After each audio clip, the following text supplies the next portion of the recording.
في حياتنا كلنا بنمر بلحظات تقيلة، هم، ابتلاء، وجع، تأخير، أو حتى دعاء افتكرنا إن ربنا ما استجابهوش، لكن ربنا أعلم باحتياجاتنا في الوقت ده أكتر مننا.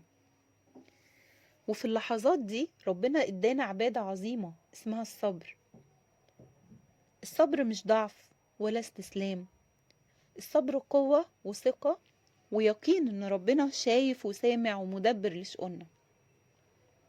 الصبر قدرة القلب على مواجهة المصاعب من غير يأس، وثقة بإن ربنا معاك، وكل حاجة بتحصل لك فيها حكمة من ربنا عز وجل.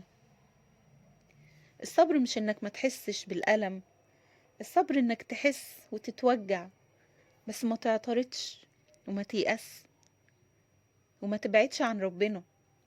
إنك تقول يا رب أنا تعبان بس واثق فيك،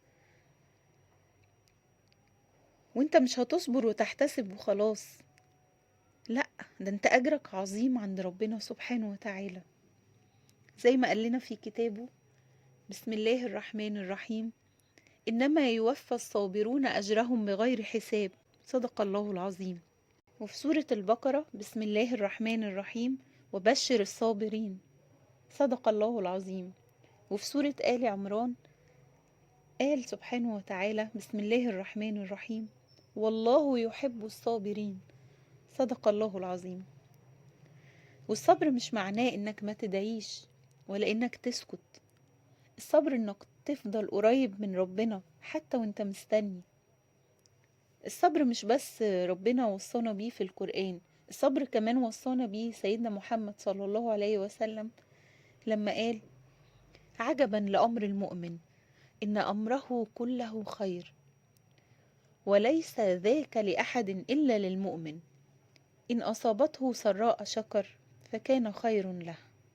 صدق رسول الله صلى الله عليه وسلم. وقال لنا كمان صلى الله عليه وسلم: إن عظم الجزاء من عظم البلاء، وإن الله إذا أحب قوما ابتلاهم، فمن رضي فله الرضا ومن سخط فله السخط.